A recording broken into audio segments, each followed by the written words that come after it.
Sidelines with Rob Browne. Talk sporty to me.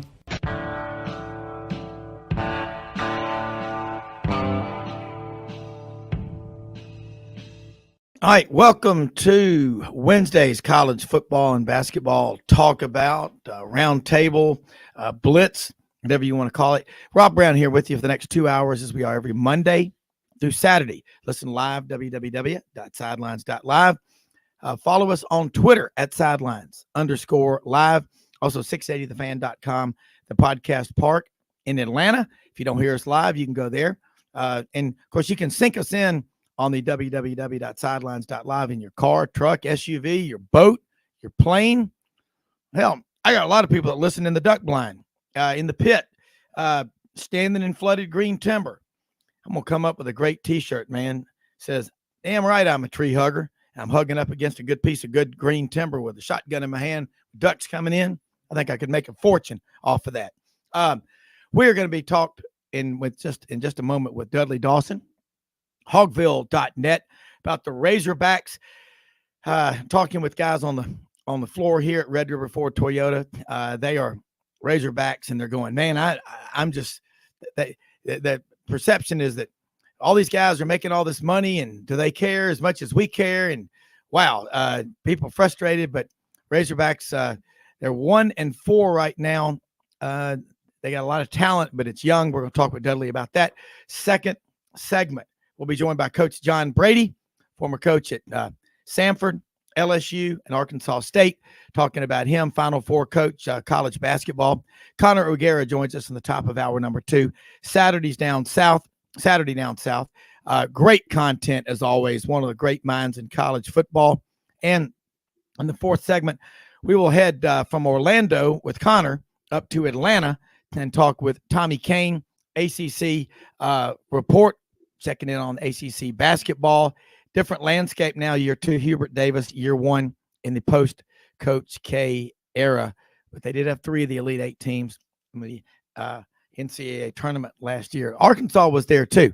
Dudley, hawgville.net, brought to you by Chad House, the great folks at ECS House Industries, right here in the heart of the Delta in Cherry Valley, Arkansas. Check them out on the web. Great sponsors, great people. Proud to have them. Ask anybody that works at ECS House Industries. They got him a great boss in Chad House. I remember right before Christmas, he said, this is my favorite day of the year. I get to give my employees bonuses. You want to work for someone like Chad House and House Industries. Dudley, your take right now on the Razorbacks. Last year they started off, I think, 1-3 and finished up on fire, made the Elite 8. You see a similar turnaround happening this year, or is this different? You want to be different.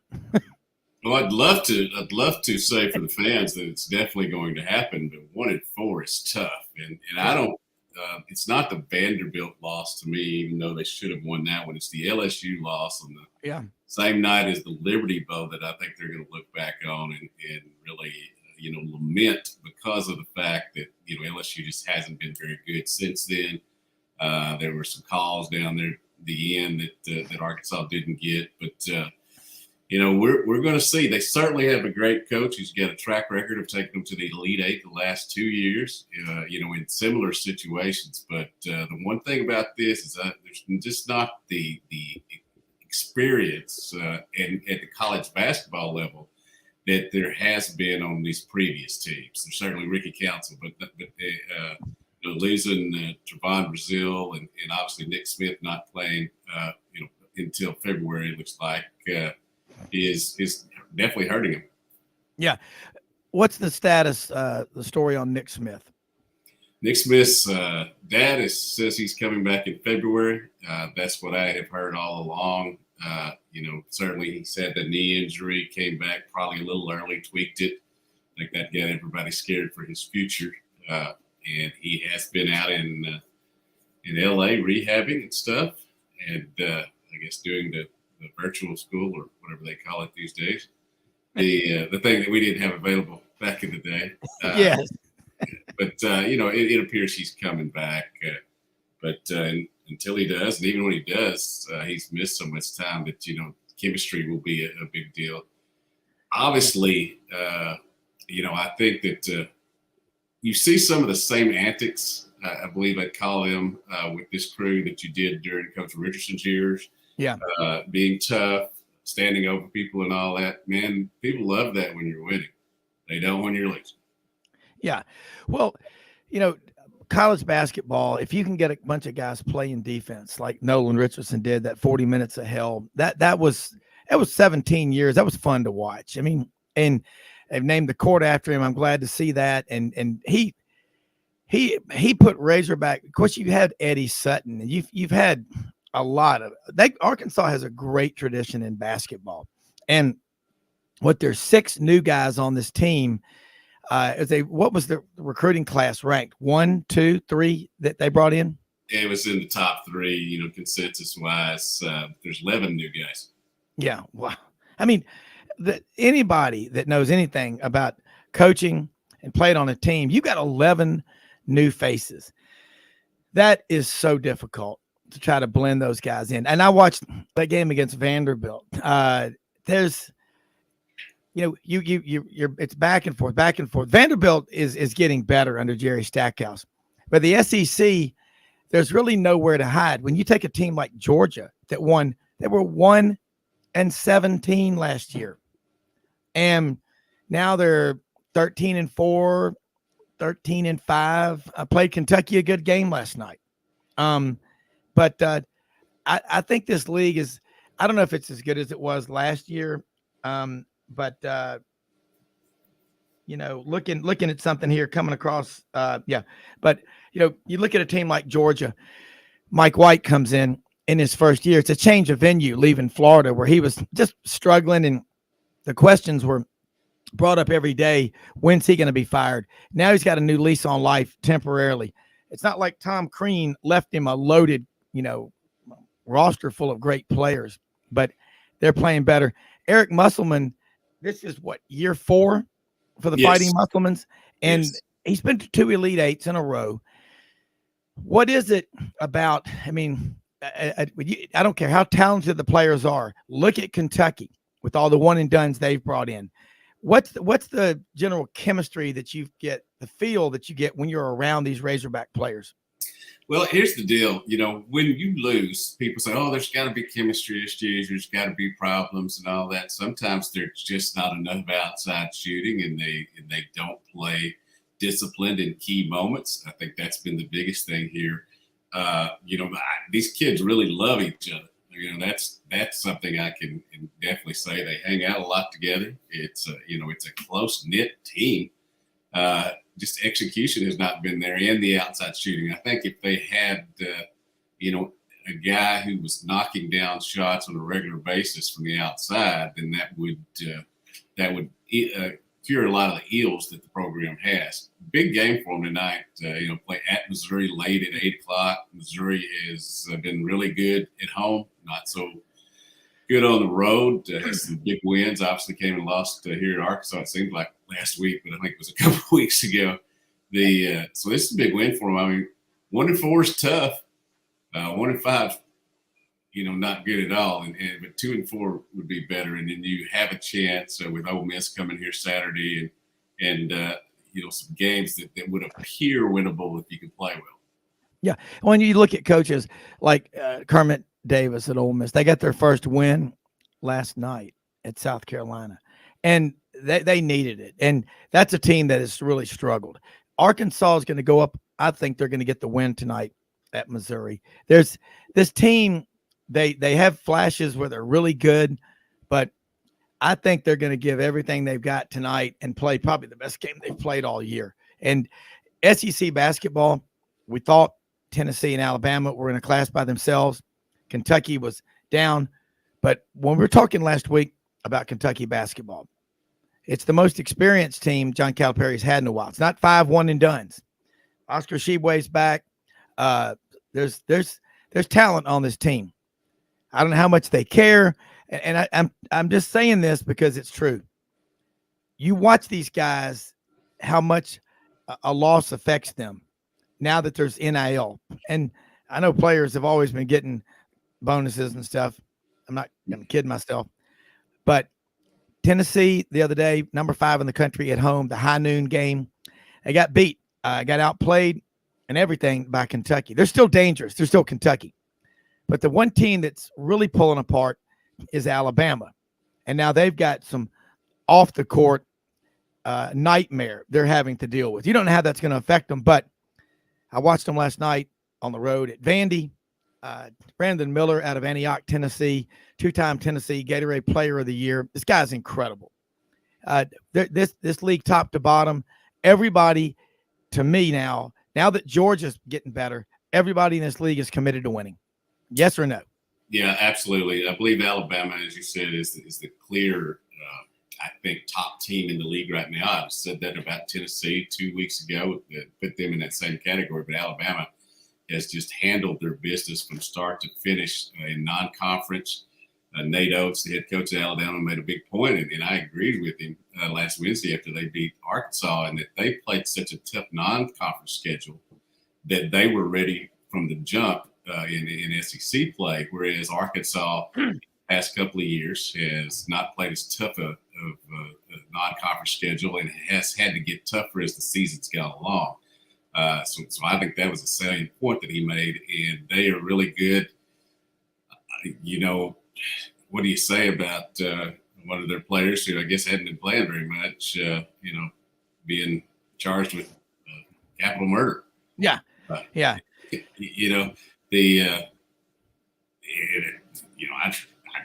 don't know what to say. That's, Baylor's the last time that happened a long time ago. So.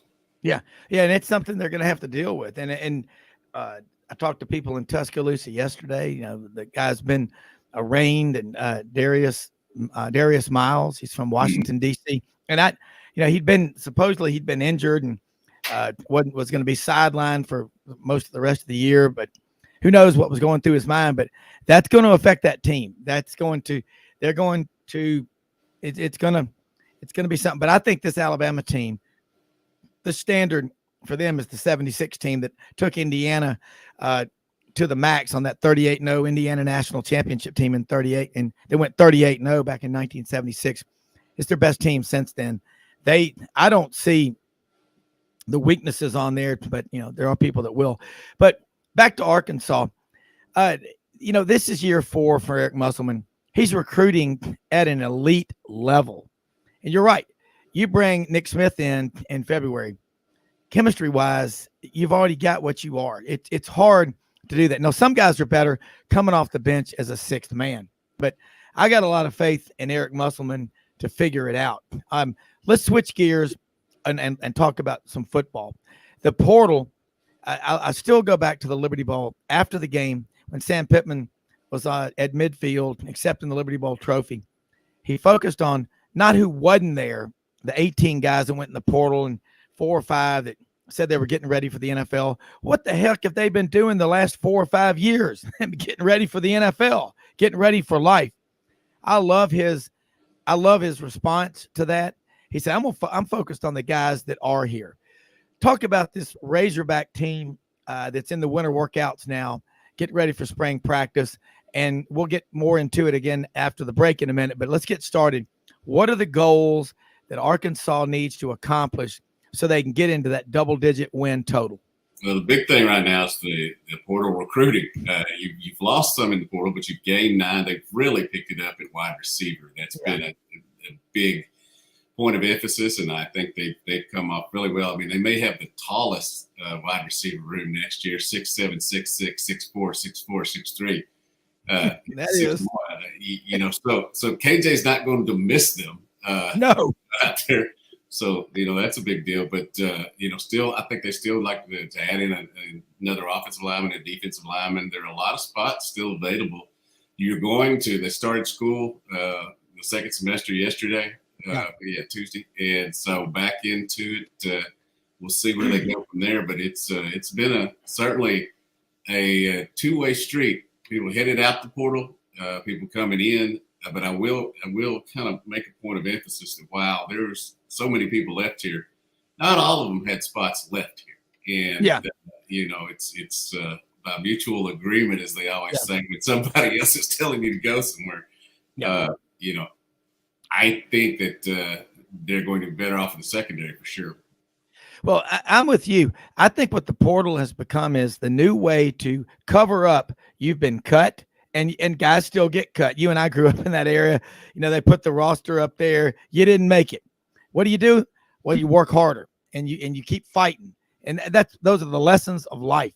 And so I quit or I got cut. So, but I beat them to the punch and I say I'm going into the portal. And I think the coaches are like, you do what you want to do, but you're not going to get any playing time here.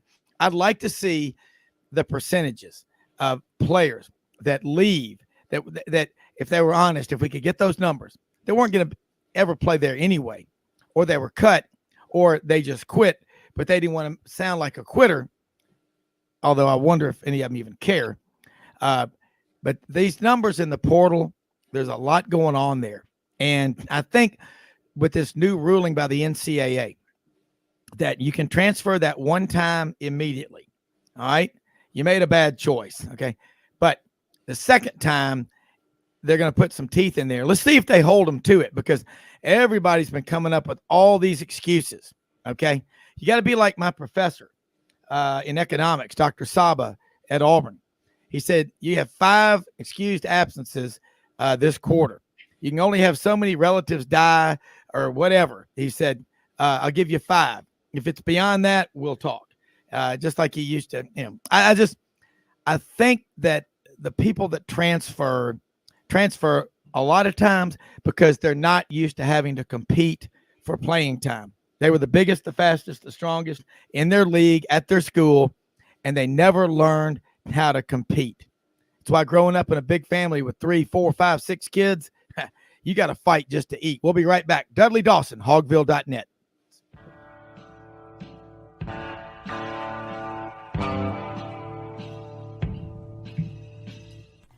Red River Ford and Toyota, located in Wynne, Arkansas.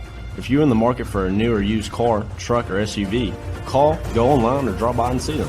Located 45 minutes from Memphis, go off the 4-city exit on I-40 and go north about 15 minutes on Highway 1. Easy to work with and still believe in customer service. If you live out of town, they will deliver your vehicle to you. RedRiverFordToyota.com. Just see what they can do. Strengthen your seed zone this spring with quality tillage equipment from House Industries. Located in Cherry Valley, Arkansas, House Industries specializes in manufacturing superior equipment that will minimize your downtime and keep you working in the field. To ensure the highest quality control, all design, fabrication, and testing takes place in a 99,000 square foot manufacturing facility located right here in the heart of the Delta. Locate your nearest House equipment dealer online at houseindustriesinc.com. House Industries, breaking ground. Sidelines with Rob Browne. Talk sporty to me.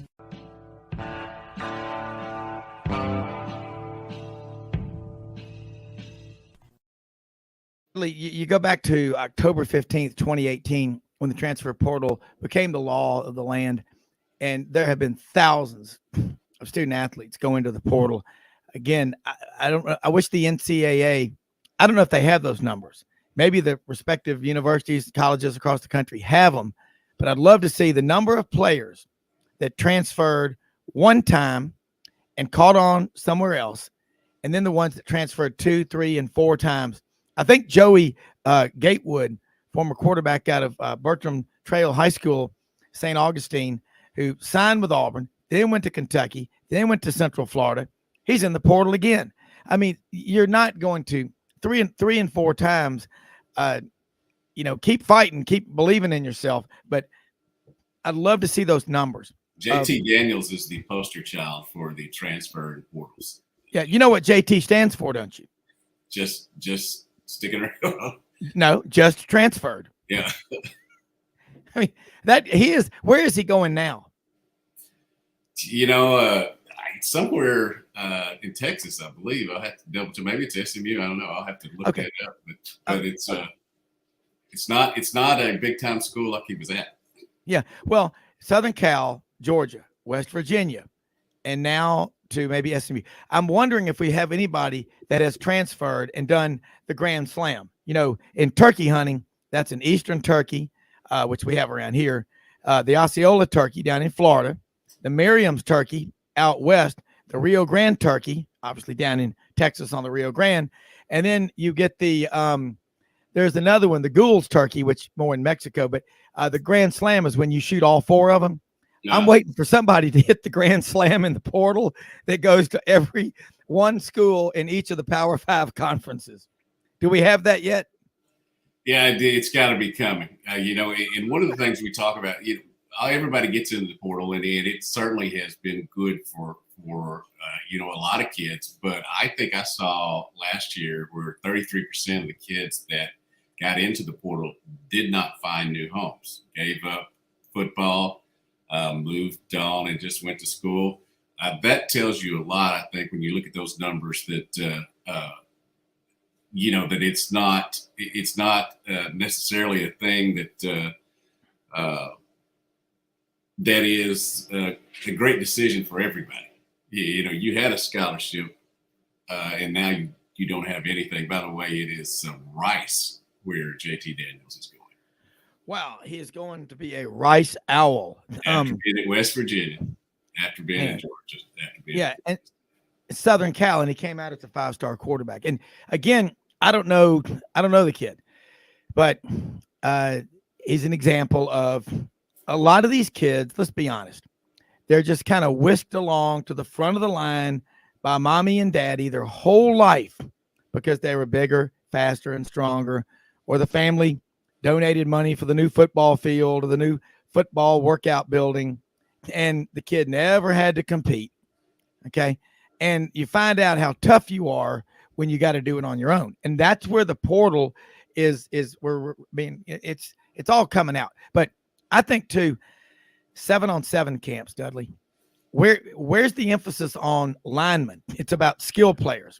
How many more Antonio Browns do we need out there?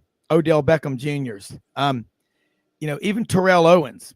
Terrell Owens acted like a 2-year-old. And look, the running backs, you don't really see running backs acting like that. Running backs more blue collar. Linemen more blue collar. I think where our problem is, Dudley, is we've made wide receivers these prima donnas, and we got to be able to. If you're a coach and you got a player like that, you can't keep them on your roster. They're going to ruin your locker room.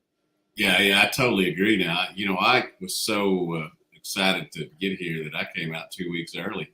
Very premature, baby. I've been fighting uphill ever since day one.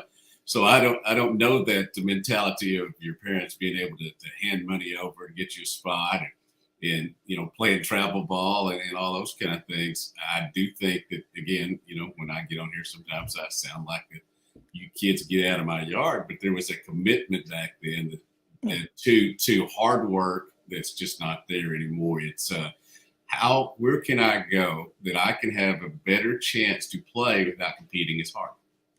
Dudley, don't ever not speak your mind. I love it. You are a true grit journalist, great writer, but you're honest. I mean, you and I are the same age. I mean, same era. And I totally agree. And again, I got 4 kids. How many you have? 3? I have 4. 4. Okay. So 4, 2 boys, 2 girls. And I don't know what your breakdown is, but I've actually been told that by my kids, the same stuff. They're going, Dad, you're right. Too many parents today want to be BFF with their own children. That is a disaster. You can't do it. And I think coaches that try to do that, you look at a lot of these hip looking young coaches, okay, wearing the long sleeve hoodie, but on the sidelines, they're just over there, looking like the GQ model. How many of them know a thing about defense? All these hipster guys coming up now, they're all offensive guys. You've got to play defense. And that's a mentality. But it's also why we're not recruiting, we're not producing the offensive linemen. How many elite offensive linemen are there in college football now? I mean, used to be you knew the names of these guys. I mean, how many Bill Fralics are there out there? I would say Tony Mandarich, but he was created in a science lab somewhere in Wiesbaden. Yeah, and it's one of those things that I don't think there's very many at all. And part of that, 7-on-7 has made prolific quarterbacks, wide receivers, defensive backs, but has not done anything for offensive and defensive linemen except, teach them how to get out on the edge, Yeah. by the quarterbacks running back there. A toughness factor, I think, is taken out of there if you're not going up against each other all the time in practice. And we are so worried these days about health injuries and, 85 scholarships and all that, and getting to the game with everybody healthy, that I think the amount of contact that these schools have, just isn't there anymore. And that shows up in games. Yeah. And I remember when they reduced it down to 85 scholarships and they tried to reduce the number of practice hours. And when I was at Auburn and Coach Dye said, that's un-American. I mean, hard work, overcoming odds and adversity. You do that by working hard. You know that, and I know that. And anybody out there with brain matter and who can fog a mirror knows that there are a lot of things you encounter in life. You just got to work through them, But, it's like you see a lot of times now, it's casual. Our thoughts are with them. Our prayers are with them. I saw that with, Damar Hamlin. There was actual prayer. I mean, real prayer. We have got to get out of this hands off at a distance culture. With, like you can't be tough on these guys in practice. You have to be. And you're just setting them up for failure. I go back to exhibit A here in the courtroom, Dudley. Gus Malzahn's hurry up, no huddle offense. After the first year at Auburn, everybody figured that thing out. And he became an 8-5 coach. Great plays, but the offensive lineman. You look at Greg Robinson out of Thibodaux, Louisiana, came out of Auburn, number 2 pick in the draft. Never caught on with anybody. Braden Smith in 2017 said in the Indianapolis Star, September 2018, his rookie year, he said, the offense that we ran at Auburn, that hurry up, no huddle, did not prepare me for life in the NFL. But what did was the fact that he was 6'6", 310 pounds, and no kidding, could bench press almost 600 pounds. They called him Drago from the Rocky movie. He was a freak of nature from Olathe, Kansas. But he caught on, but it got to the point where if you signed in the last 4 or 5 years a quality 4 or 5 star offensive lineman at Auburn, you've seen the Matrix, the crazy hot Matrix. He was a unicorn.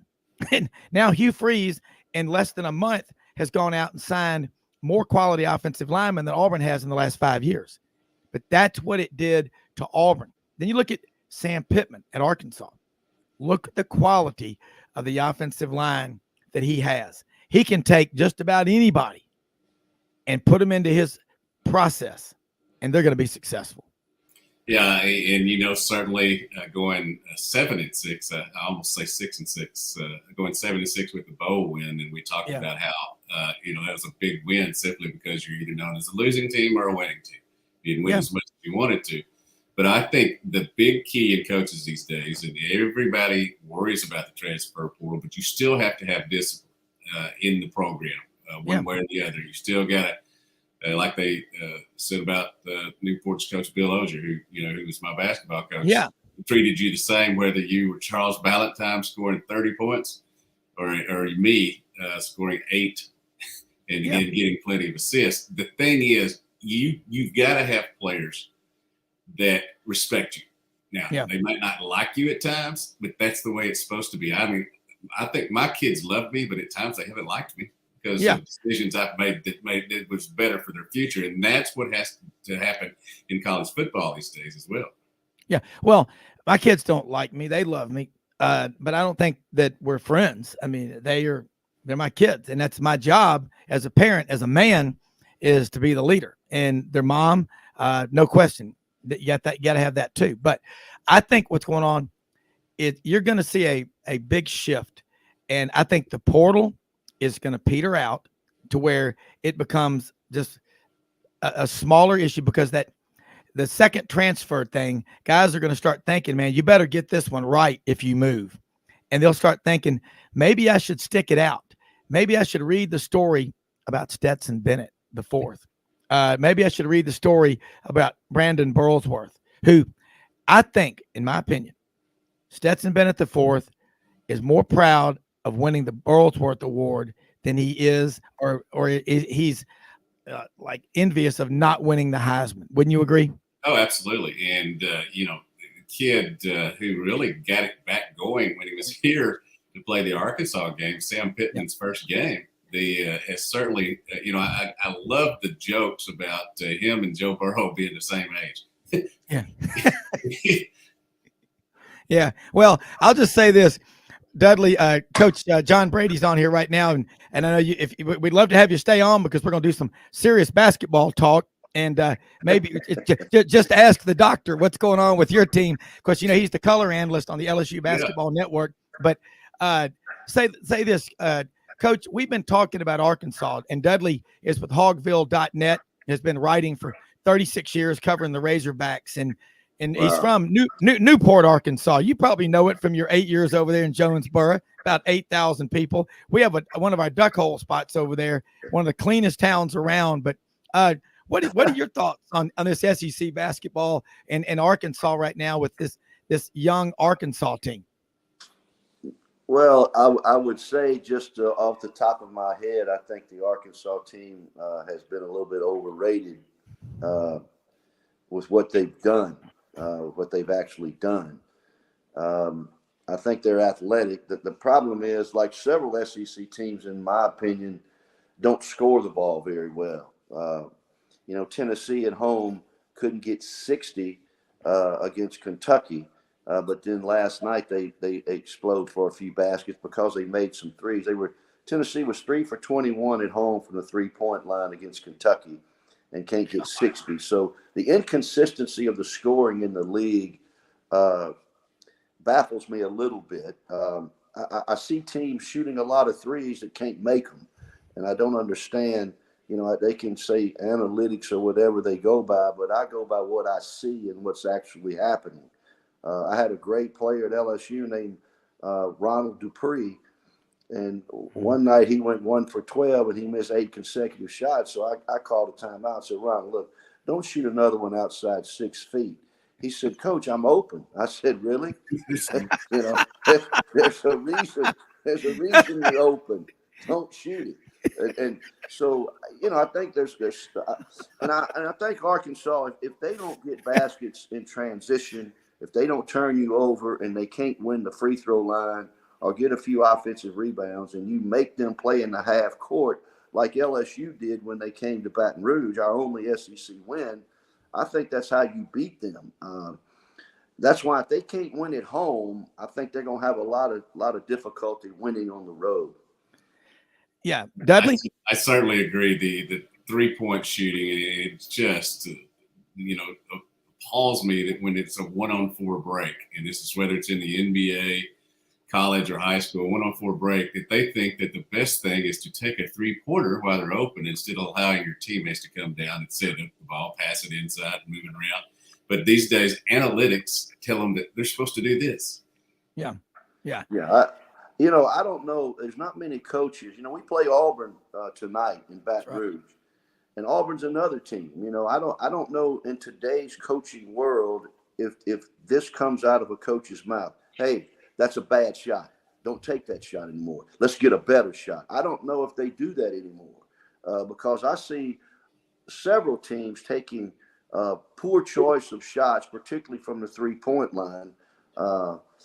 And I don't know why they allow or continue to allow teams to take poor shots at goal. I just don't get it. I'd at least rather play inside out than what a lot of teams' approach is now is outside in. Yeah, I hear a lot of players say that. Well, the reason I went there is because the coaches allow me to play. What that means is they allow you to shoot, and they don't tell you they're bad shots. They're allowing me to play business. That's right. I agree with that totally. And the transfer portal, when a guy can leave pretty easily now with no penalty, NIL revenue, all of those things, in my opinion, sometimes have coaches coaching back on their heels as opposed to moving forward on the balls of their feet. Yeah, Coach, and I will say that a lot of times people, and Dudley was making the point, Dudley and I are the same age, you're a little bit older than us, but we're from that era. If things aren't going your way, you tie a couple of knots in the rope, hang on, and figure a way out of that hole. And I mean, again, I'm so glad that you're the way you are as a coach. Look at your success record. Look at Dudley and what you do and what I do. And I think we need more of that, being tough on these guys. And I worry about coaches like Coach K got out of the game. Roy Williams got out of the game. Jay Wright. These guys are not old. What do you think that signals? Is that a harbinger of things to come, or more of the really good coaches who are tough going to say, golly, if I get tough on these guys, when I'm eating dinner, I look on the crawl at the bottom of the screen on ESPN, and those guys are all in the portal because I hurt their feelings. We can't. Hey, good riddance. Well, you've got some of that. I think you've got to be a little more diplomatic. Sorry, Coach. Sorry. Can you hold that thought? I apologize. Yeah. We got to take the commercial break real quick, but I want your response to that because you have a great track record of success, and we want to hear it right after this. Hey, y'all. It's Ainsley from Hewlett & Dunn. Just coming to let you know about our new collection of boots. It's going to be our dress boots. They're the Horsepower collection. And they're genuine exotic leathers and really comfortable. Comes in all different sizes and patterns, so come check them out.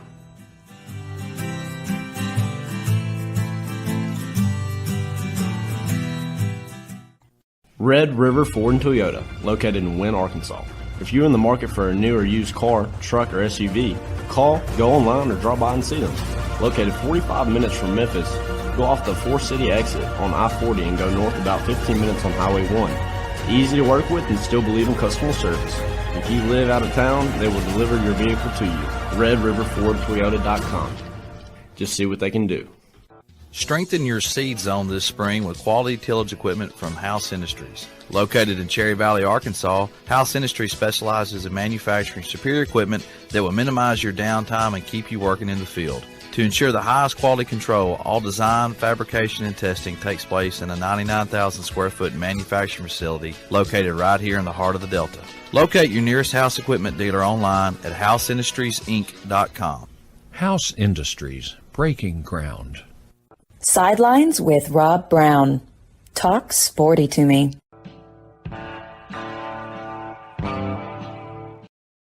All right, we're talking sporty with Coach John Brady and Dudley Dawson. And Coach, you were given the response to what I said before the break, and I'd like to hear your answer. Well, I think coaches today need to, there's a way to do it. You need to be a little more diplomatic in your approach. I think players are more sensitive now than they used to be, and they have the ability to transfer. And what's hard for a young guy that's 18 or 19 years old is to accept responsibility for where they find themselves based on what they have or have not done.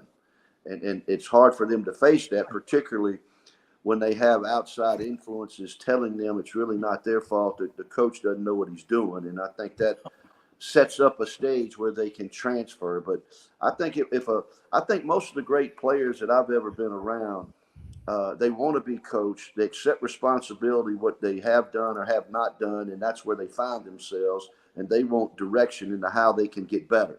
And I think that's where good coaching comes in. Now, the delivery might have to be a little bit different than some of the things that I did and some of the things some of us older kind of coaches did. But there is a way to get it done. And I still go back to the way I like Nick Saban explaining this thing now about players coming back to play or playing in a bowl game.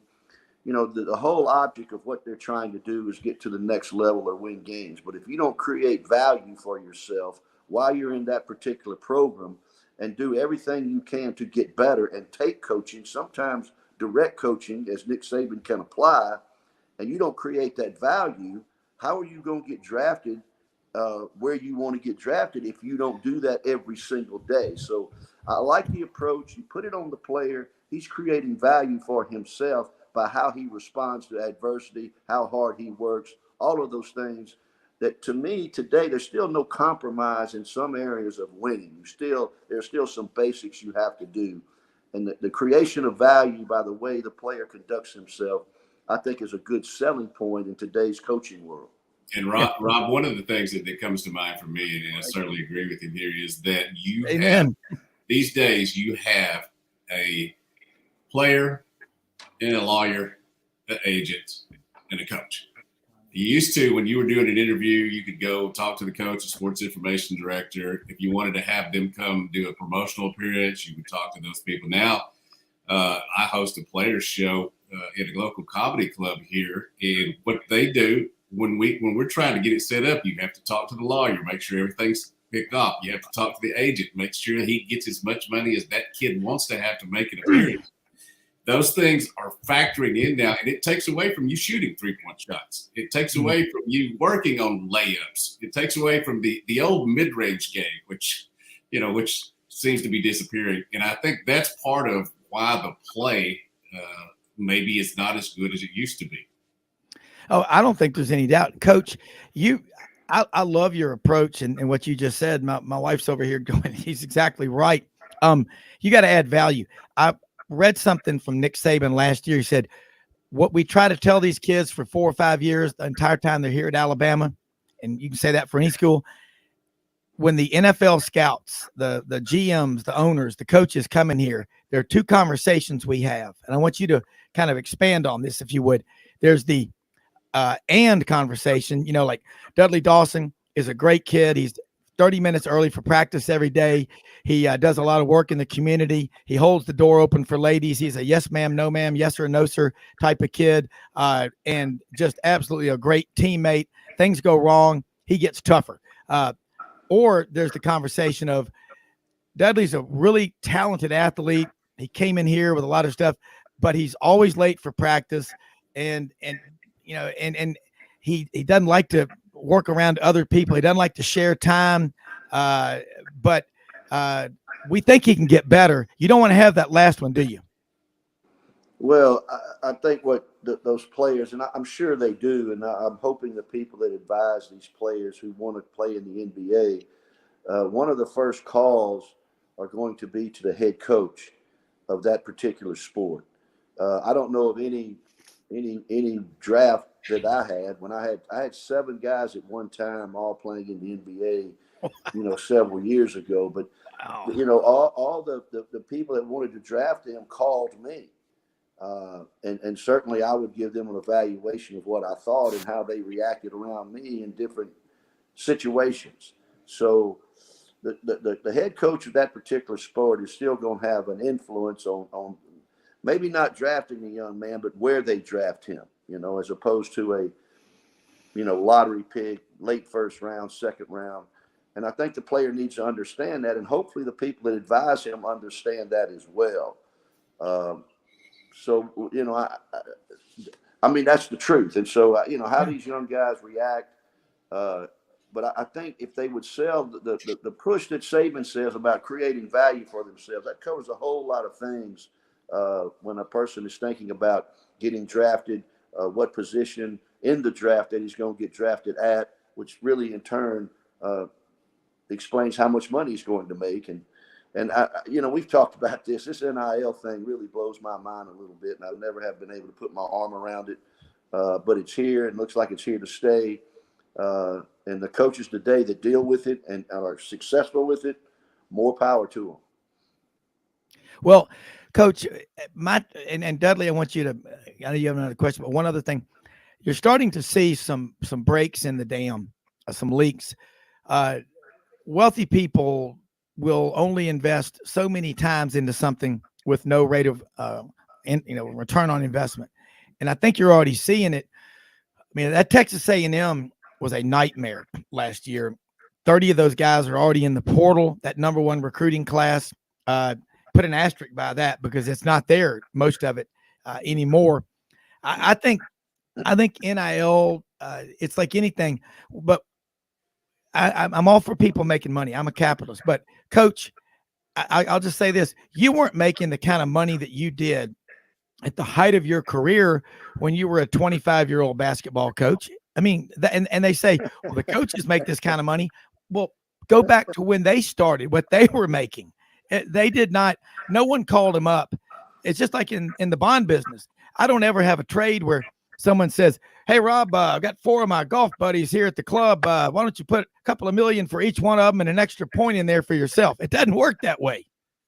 You got to go get it. If you want it, you got to go take it. Absolutely. You got to, you got to earn it. I was a high school coach making $15,000 a year my first 4 years. I mean, Wow. I did well and got paid accordingly as I had success and as I earned it.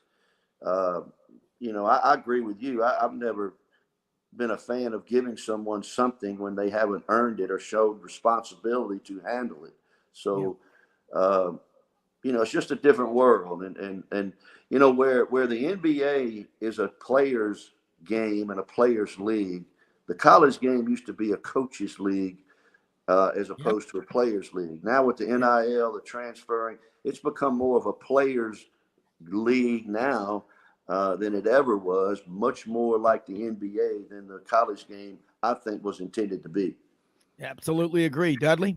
Well, one of the things I think with this NIL, you are giving them money and then they're not playing the rest of the season. And they don't give it back, and there's got to be some point. I write stories, they send me a check. That's how it works here. They don't send me a check and then I write stories. And I think that's how somehow it's going to have to be regulated a lot better. Yeah. I will say this, that exactly that as a kid, how many times did all of us as kids doing yard work out there and we wanted our allowance on Monday to go get something. And I mean, my dad would tell me, he said, boy, you think if we paid these workers on Monday that they'd be at work on Friday out here? He said, come on, don't ask a stupid question. I looked at him, he said, get to work, then I'll pay you. I mean, I was 12 years old. I still remember that. And Coach, I can't imagine, what was Glenn Davis like as a player? I mean, what was it like coaching him? Well, he was a beauty. I'm gonna tell you, what he was is what you saw. He was gregarious. He was funny. Yeah. He was very talented. And he and I had a riff or two from time to time. But the thing with Glenn was he was local. He's from Baton Rouge. He went to high school with my daughter. I mean, it was a good thing he came to LSU in Baton Rouge at the time. But he was a tremendous personality. People in Baton Rouge loved watching him. He's had some bumps along the road since he's got out of the league, but, he's not the first player that's ever done that. But Glenn still comes back to Baton Rouge from time to time, and he's still revered and loved there because of the way he was. And some people, it's good for them to leave town and go away to school. But in this particular case for Glenn, I think it was good for him to stay home and have the support there that really kept him in line while he was in Baton Rouge playing at LSU. And, he led that team that went to the Final Four in 2006 and just a tremendous athlete and really a fun guy to coach, challenging at times, but also fun as well. Yeah. I have a story about Big Baby. I was at the ABCD camp in Teaneck, New Jersey, and I think he was there as a counselor. And he came up to a young lady and he said, I was pretty sexy at 320. I'm really sexy at 280. But we signed him at a cool 355. Whoa. We worked on him there a couple of years. We got him down to about 305, and he was really good. And then when he went pro, he got down to about 285, and he was really special. I mean, and played in the league 8 or 9 years, and was effective in the right role. In the right role, it was really good. Yeah, Coach. Looking at SEC basketball, my Auburn Tigers are coming down to Baton Rouge tonight. You look at Bruce Pearl. I love to watch coaches that coach the entire game. And he's over there giving kind words of encouragement throughout the game, which is the way it ought to be, man. And I love to see how they play that full 40 minutes. I go to a football game. I don't go to see Auburn play the opponent. I'm going to watch Auburn play. And I've got a saying I learned from my parents. If you expect the team to play a full 60, you need to stay the full 60. I don't leave early. I stayed through the Penn State game. I was talking to one of my sons was at the game. He goes, "You're still here, aren't you?" I said, "Oh yeah." I stayed till the bitter end. But the players see that, coaches see that. And if you ever doubt how much it hurts to lose, go outside the locker room, football, basketball, baseball, whatever, and see those players with their families. And when they're from these small towns, talk about it, Coach. Everybody there, regardless of who they pull for, are pulling for that young man, aren't they? Yeah, they are, and provided he's handled himself in the proper way. Yes. What I like about Bruce Pearl is sometimes when I watch him during the game, I worry if he's going to get his breath. I mean, he talks, he can't, he's like taking deep breaths to keep talking. I'm afraid he's going to fall out over there one day. Can't catch his breath. But he's one of the personalities in the SEC today. In today's world, there's not a lot of coaching personalities, so to speak, and he's one of those, and is likable in the way he does it, and his players really play hard for him, which I think is a good coaching trait as well. But he's different. He's wide open. I mean, he's not a really. Auburn will come in tonight and take some poor shots. That's the way they play, and they'll play kind of quick. But they too at times struggle to score it. And I'm interested to see how LSU reacts coming off that meltdown and beatdown that we had in Tuscaloosa. Yeah. Alabama was unbelievable that day, and Miller was off the chart, and we really got it handed to us. So I'm interested to see how we play tonight. This game will probably be somewhere in the 60s, low 70s will be a high-scoring game for this particular game tonight, I think. Yeah, I'm with you, and I think Alabama, watching them play, I haven't seen a game like that in a long time. Alabama LSU Saturday, and how good can Alabama be? And last year they had a great start in the early season. They beat Gonzaga at Gonzaga, and then they kind of they tailored off throughout the season. They just didn't get a whole lot better. But you got Brandon Miller out of Antioch, Tennessee. He's a special talent. Kind of your thoughts on how far can Alabama go? Well, first thing I want to address is for Nate Oates to get that team to play last night with what happened to them over the weekend. And to go into Vandy and win by 12 and really have a bigger lead. It wasn't as close as the score. But here's another caveat with that. Vandy last night was 6 for 33 from the three-point line. I mean, come on. It's hard to win like that. But for Nate Oates to get his team to go in there and play, I think speaks well of what's going through that Alabama team. But what I saw Saturday when they played us in Tuscaloosa, played LSU in Tuscaloosa, that's a team that's got Final Four potential written all over it. Now, a lot of things have to happen. They're going to have a couple of close games they need to win. Injury is a thing that can play into that. Hopefully they can stay injury-free. And then, when the NCAA comes around, let's see what matchups are. Not necessarily the first or second round, but when they get to that third round, matchups really, I think, play a key in a team's ability to advance. But they have Final Four potential based on what I saw Saturday. And everybody talks about their offense, but to me, it's the way they guard as well. I mean, great defensively to work together as a unit.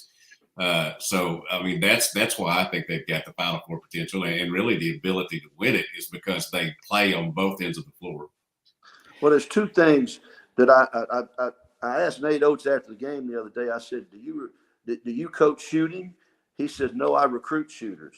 And I agree with that. There's two things you do recruit. You recruit shooters and you recruit length. You can't coach length and you can't really coach shooters once they get to you. You recruit those two, and then you put them on the defensive end and make them guard and make them do the right things that are necessary to hold the opponent to a low field goal percentage. Then the offense kind of works itself out if you get players with length and you get players who can shoot. And Nate lets them play. I mean, he does do that. He'll sit there and let them play through some poor shots. But when they start it and they get going, they are tough to beat. And I agree with the defensive part. Last year's defensive team at Alabama wasn't as good as it was the year prior when they really played well. This year, they're better offensively than they've been. Plus, they're as good defensively as they were 2 years ago. Yeah, you talked about the shooters. They're so hard to find. And Dudley referenced that earlier, the lack of fundamentals. You've got teams.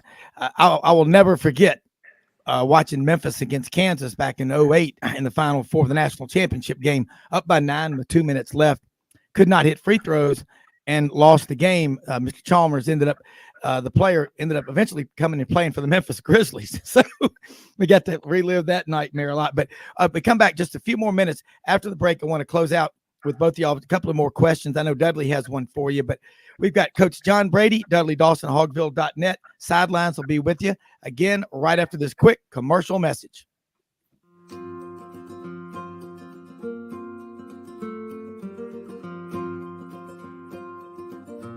Hey everyone, my name is David Wisdom. And I'm Shelby McNeil, and we're attorneys with Haggard, Cleveland, Pierce, Thompson & Short, your local Auburn law firm. Established in 1959 right in the heart of Auburn, Haggard, Cleveland, Pierce, Thompson & Short has grown in response to our clients' legal needs. We're a full-service law firm focusing on the legal issues our clients face. We take pride in providing our clients with exceptional legal services, ongoing communication, and skilled representation. If you have any questions about our services, please give us a call or visit our website today.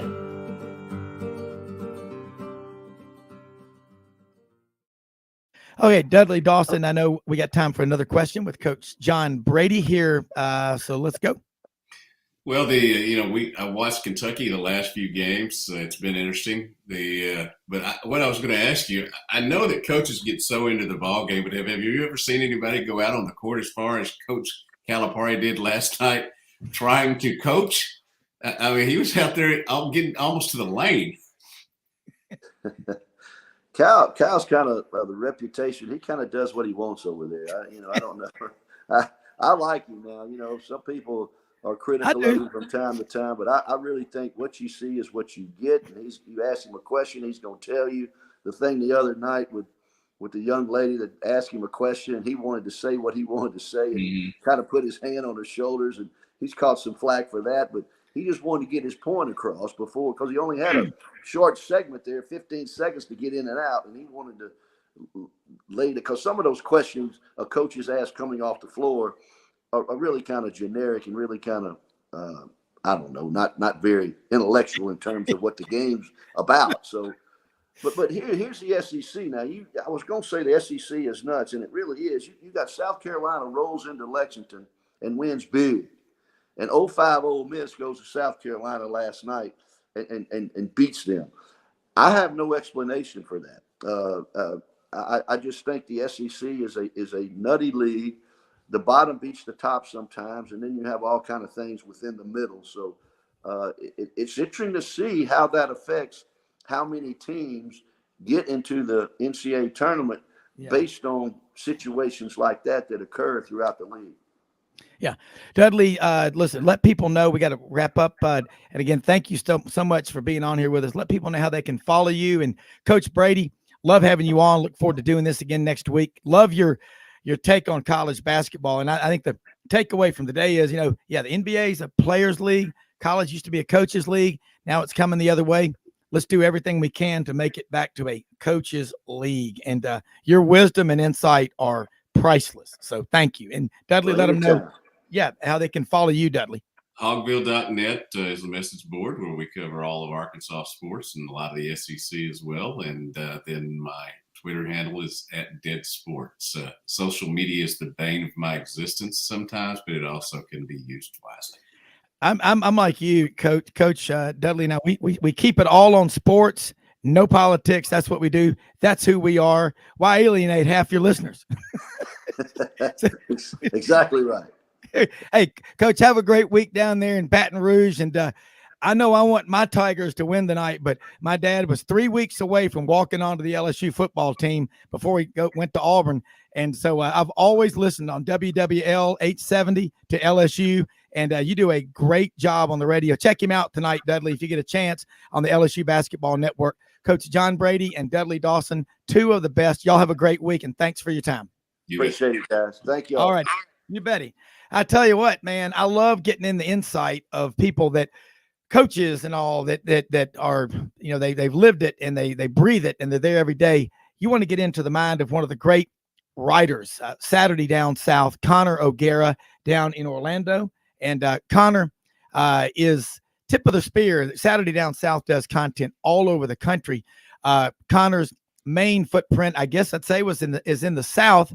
Connor, I got to ask you this: are you born and raised in Orlando? No, nobody is. I was going to say nobody. Yeah, Yeah, no. Born and raised in the suburbs of Chicago. Spent the first 24 years of my life, 25 years of my life in the Midwest. Went to college in Indiana.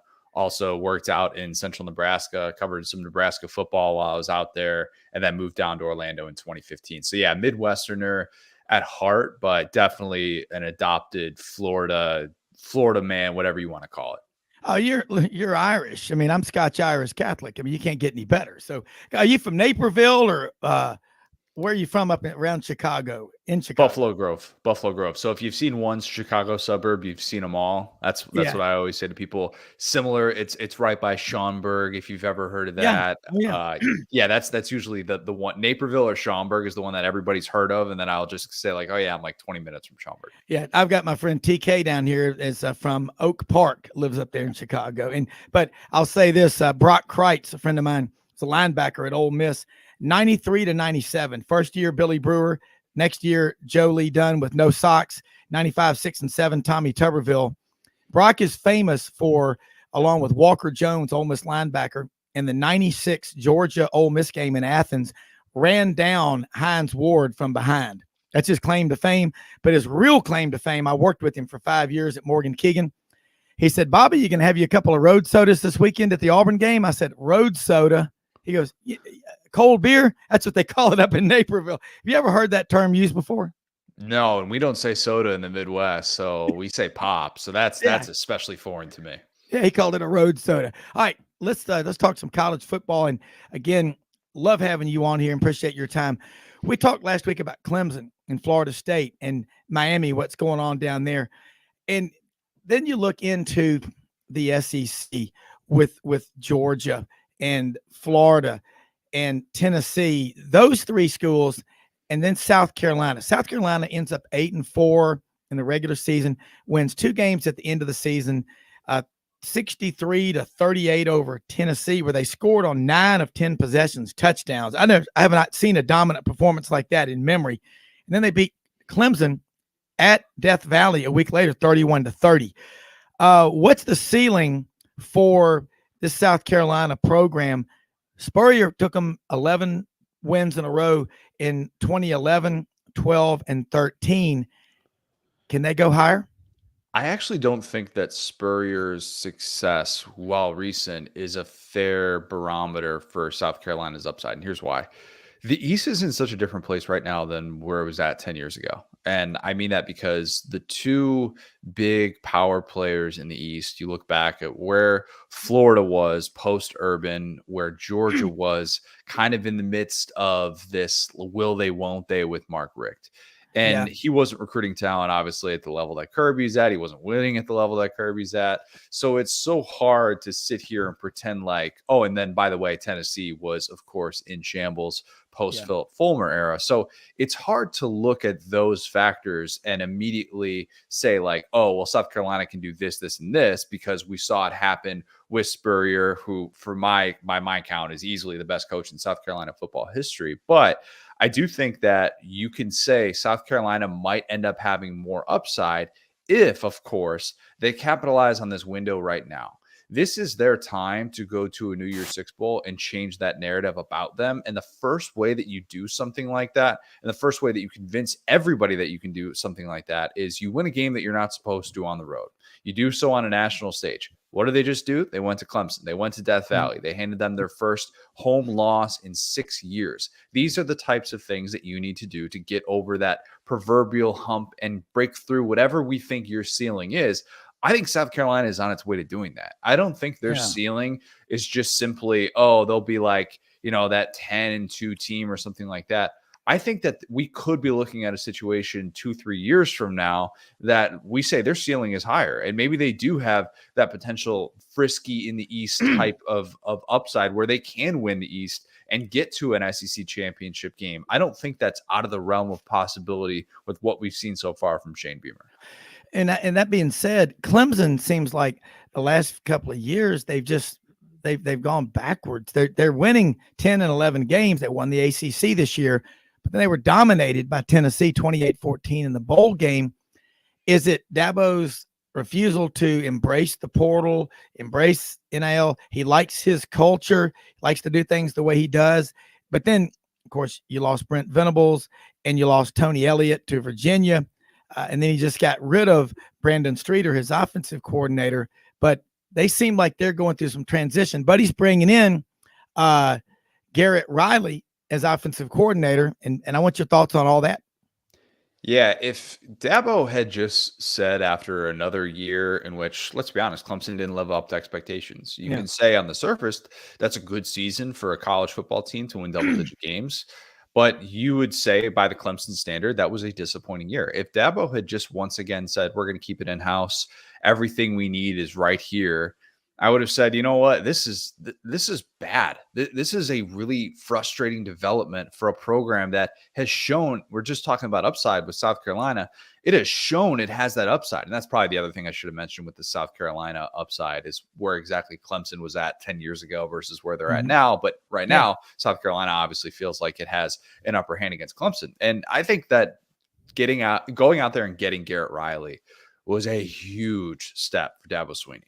Huge step to say, I'm going to go get the Broyles Award winner to run my offense. I'm going to go from somebody that's outside of the Clemson circle to be able to fix my problems. He has been so reluctant to do that. And it's not like he's recruiting high school talent at some unbelievable level for somebody that continues to say, we're going to ignore the transfer portal. We're going to go with the high school recruits. And the frustrating thing is like, Dabo's going to give in eventually because he's going to have to. And then you're going to look back on this 3-4 year period in which he didn't embrace the portal. And you're going to say, what were you doing? You just wasted time. You wasted time by being so unbelievably stubborn and saying, we have to do things this way, and this way, when it's like you're watching the best teams in college football assess their roster needs through the portal and be better. And they passed you up. And so if he doesn't embrace that moving forward, and if he doesn't go out and get guys that aren't Bear Bryant's great grandson out of the portal, or a guy that's already been part of his program as his starting quarterback, Hunter Johnson, who wasn't a starting quarterback, but you get what I mean, then he's going to be looking up at the rest of the college football. Yeah. And you got to change, you got to improvise, adapt, and overcome. It's that simple. Then push through and execute. And that's what we're going to watch. But you're right about getting Garrett Riley. That is an outside the Clemson dome hire. And he had great success at TCU. I think the talent he's going to have at Clemson. Look at all the receivers that are in the NFL, like T. Higgins. And they've had so many great players there. But offensive line wise, that's where you compare them to the number of first round picks of Alabama and Georgia and all there. That might be his Achilles heel. All right, another program I want to ask you about again. Let's go back to Florida State. Mike Norvell, year 3, goes 10-3. I watched him in his 4 years at Memphis. He got him to that 12-2 season. They went to the Cotton Bowl against Penn State. He'd already checked out. Ryan Silverfield coached in that game. They were 12-1 going into 12-1 going into that Cotton Bowl. But Florida State, the talent within Florida is top 2, top 3 in the country. You got Florida, you got Miami, had the 3rd ranked class. Talk about what's going on at Florida State, and can they push Clemson off the top perch? Absolutely. I have them as my number 5 team in my way too early poll.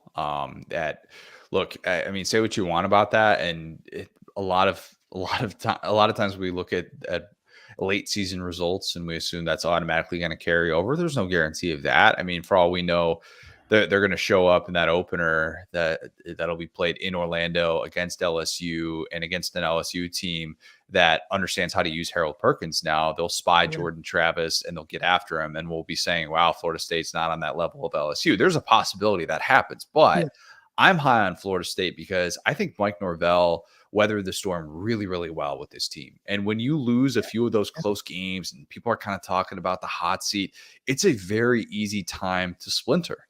And there was a world in which we could have been like, wow, Florida State 7-5, moving on to another coach. They just can't figure it out in the post-Jimbo era. But that didn't happen at all. And now they're doing really well in the portal. Jaheim Bell is one of the best non-quarterback portal additions that there was anywhere. And he wasn't used necessarily the way that he should have been at South Carolina. They ended up using him as like a tailback when, Marcus Satterfield just couldn't get him touches and for whatever reason didn't want to have him on the field. But Yeah. I look at that situation and I love Jordan Travis, what he became in 2022. And I think that Florida State has just so much momentum right now and a great opportunity, especially with how down Florida and Miami currently are. They have an opportunity to get to a place where they really haven't been since the start of the playoff era, the end of the BCS era. All right, looking over at Florida, big quarterback deal. Is it NIL? What's going to happen? We had Buddy Martin, GatorbaitMedia.com on, Franz Beard on earlier this week from Gatorbait Media. But does anybody know? Is there going to be like a drop dead D-Day that he's going to come to Florida or he's not? I mean, I get different opinions from everyone I talk to. Yeah, I mean, he's asked, Jaden Rashada has requested his release from his national letter of intent. And as long as assuming Florida says yes, because he could just like not show up, he's not enrolled on campus, he could just not show up, assuming that they grant him his release. Yes, he will be looking for a new home. And this does appear to be a situation in which NIL funds that were promised fell through. And this is maybe going to become more common in the NIL era, but there was a lot of talk about the money that he was offered after decommitting from Miami. He wanted to go to Florida, and then he gets to Florida, and it sounds like a bait and switch was pulled. I don't know if that $13 million number that was reported is actually real. I'm always really skeptical. I'd be surprised if it was actually a full $13 million for a 4-year guarantee, whatever it is. But this is a situation in which Florida ends up being like, wow, we couldn't make this happen. And now a quarterback room that lacks depth is missing that guy from a 2023 class. Cause I mean, all those, top tier quarterbacks, they're already signed. Most of them are enrolled on campus somewhere. And now Billy Napier is left scrambling. He was scrambling to try and get Jaden Rashada to come to Florida and to be able to kind of figure out this NIL stuff later on. And, these circumstances look like they're outside of his control. And ultimately, he's going to find a new home to play college football, probably one closer to his family on the West Coast in California. Maybe Cal was one of the schools that were reported. Arizona State's another one, but just a bizarre situation and one that maybe felt very much like it could be a new norm with some of these quarterback situations in the NIL era. Yeah, and that being said, Tennessee's got Nico Lamaliva, supposedly an $8 million deal. He's already enrolled up on campus. I think we're not hearing about the breakdowns with NIL, but I think we're going to start hearing about them soon. Have you talked to any big boosters at any schools and asked them their thoughts about this and if they're participating? No, I mean, I don't really get into I want that. Okay. But yeah, I think it's, talking to people that I know have involvement with collectives, which is, I guess, a little bit different than just being an outright booster. This is still a situation in which you depend on a lot of different people for that funding. And everybody's kind of acknowledged if you don't have your ducks in a row, you're in trouble. You really are. And that's why there have been some coaches who have spoken outwardly about this, about, hey, let's get this collective going. Let's figure this stuff out. Even schools like Louisville or in Kentucky, they're coming out and they're talking about their collectives and the importance of that and why it matters. And not just for being able to get talent in your doors, but being able to keep talent in your doors. And I think it's something that we're going to continue to see. We're going to continue to talk about. One more question, for like 2 minutes, if we can, after the break. And I know you got to go right after this.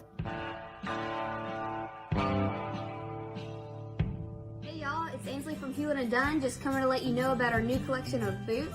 It's going to be our dress boots. They're the horsepower collection, and they're genuine exotic leathers and really comfortable. Comes in all different sizes and patterns, so come check them out.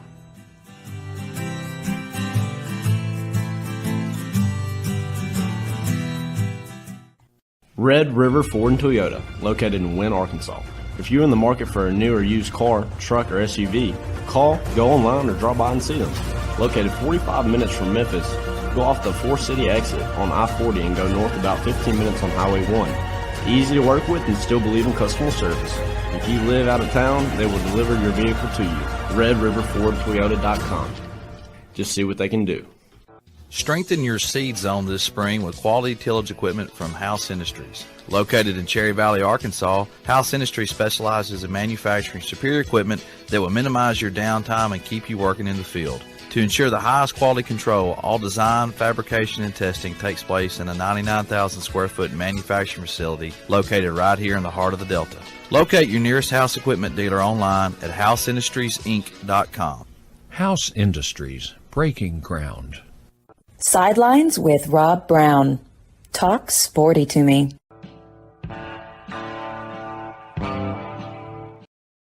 All right, one more question with Connor O'Gara, Saturday Down South, and then let them know how they can follow you. But is what's happening at Miami look like the real thing? The number 3 ranked recruiting class in the first full cycle with Mario Cristobal?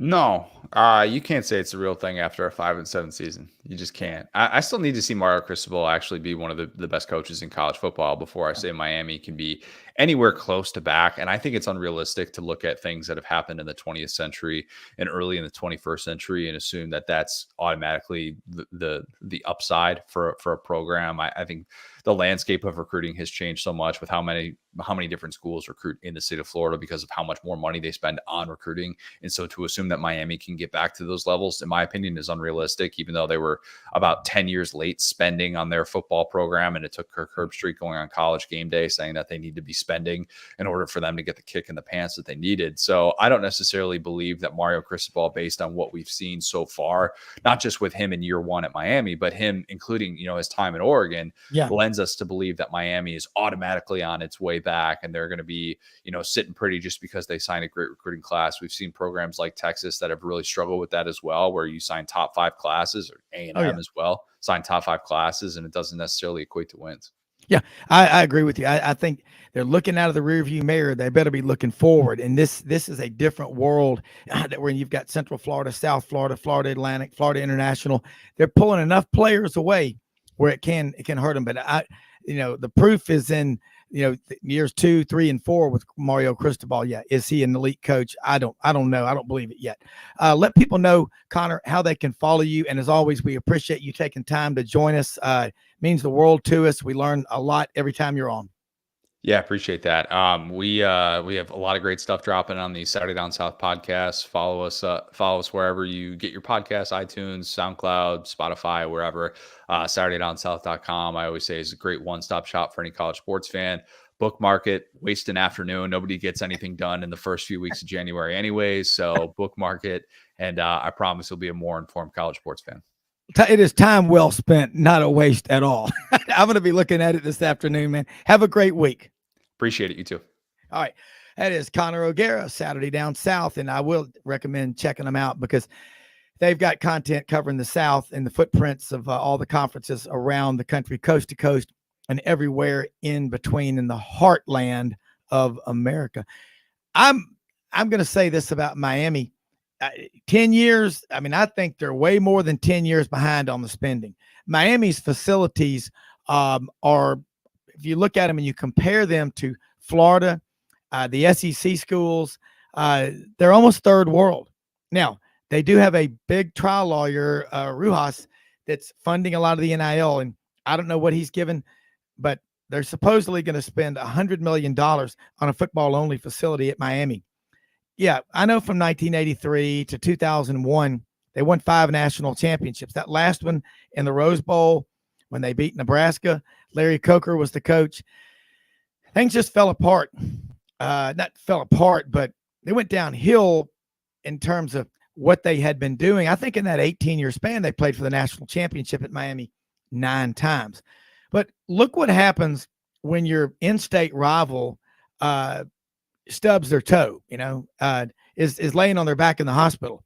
You go back in 84 and 85 when Florida had the problem with the NCAA. It forced Charlie Pell, who gets blamed for, look, he took responsibility for what happened, but he did so much good for Gator football because he got Gator fans all over the state, Gator fans everywhere, even the ones that didn't graduate from there, which is most of your fans.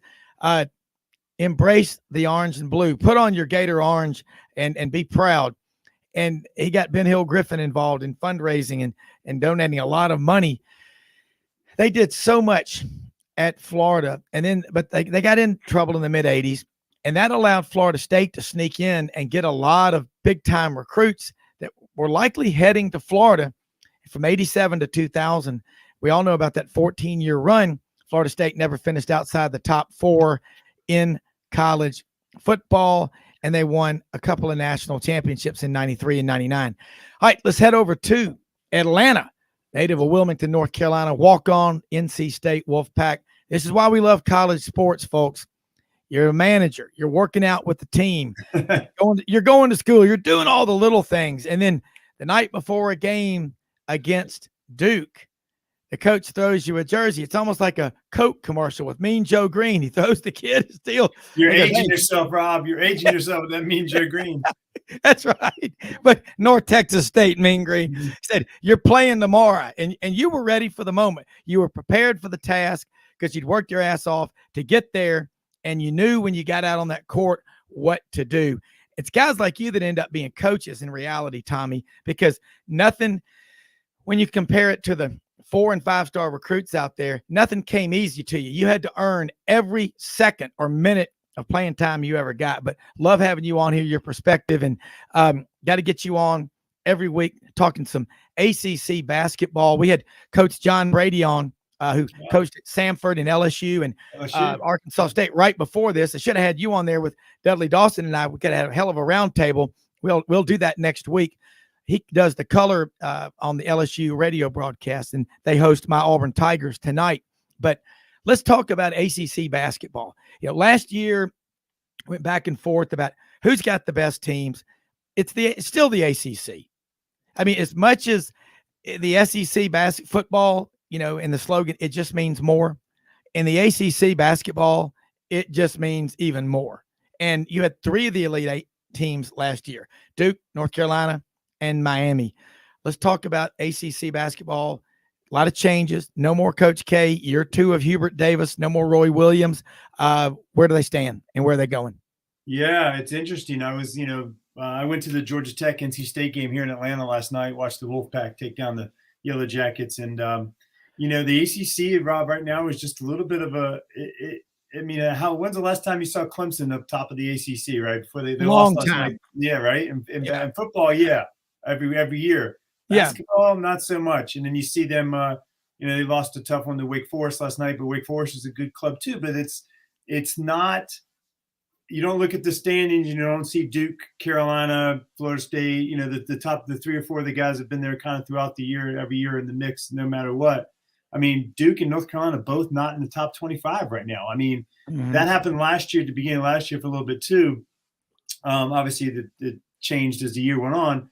But I think last year I looked up the stat. It was 1982 was the last time both those teams were not ranked in the top 25, and that was going back to last year when they weren't. But again, this year, not in the top 25. Both of the powerhouses perennial. I mean, if you talk about ACC basketball around the country to people, like if you were in California and said ACC basketball, the 2 teams they would talk about or bring up would be, oh, that's where Duke and North Carolina play, right? I mean, they are the perennial, like, iconic teams in basketball for the conference, and they have been for the last couple of decades. So you're seeing a little bit. I mean, Virginia obviously has had the national championship and been in the mix a little bit, but they're still not the household name that Duke and Carolina are. Virginia is right now the top ranked team in the ACC as far as the rankings go. I think they stand at 10. If that was Duke or North Carolina with that same exact record, but with their name, they would probably be a little higher. But that's just the nature of where we are. Clemson, I think, is in the top 20. I think they're at 19 right now in the poll, and they're number 1 in the ACC. So that just goes to show you, like, it's normally, if Duke had the same exact record as Clemson right now and beating the same teams, and they were Duke, they would be in the top 10. Clemson's 19 in the country, so top 5 even. But maybe top 5, exactly, sure. Yeah, and then you look at it. Compare that in the SEC with Bruce Pearl. He's been at Auburn 8 years, been to 3 NCAA tournaments. It would be 4. We all know that March of 20, the virus, the lockdowns, in the pandemic, there was no NCAA tournament, but that Auburn team definitely would have gone. So might as well. I'm going to say it. 4 out of 8 years. Okay. But you get credit for that. You can get, nobody's going to argue you, right? Yeah, that's right. I'm going to round it off from an 89.999 to a 90. You got an A, son. You came to class every day. But I look at the SEC in basketball, and everybody is pushing. Now you've got Georgia, a team that was 1-17 last year. 13 or 14 wins. You know, they went on the road. They're just not good enough yet to beat Kentucky. Kentucky now has won 2 in a row, but top to bottom, the SEC, everybody is committed to winning, it seems. Do you see that same sense, or do you feel like there's that same sense of commitment top to bottom in the ACC? You got Jim Boeheim, who's been at Syracuse for 45 plus years. They have the largest crowds in all of college basketball. They're almost like the kid who's inheriting a $500 million trust fund. He doesn't really care if he's overweight. He's never going to have a problem getting a wife. I like your analogies sometimes. The visual of your analogies make me laugh sometimes, Rob. You know, I think one of the things you're going to see in college basketball, and I think what you saw when you saw Jay Wright step down, you've seen Coach K and Roy Williams stepping down.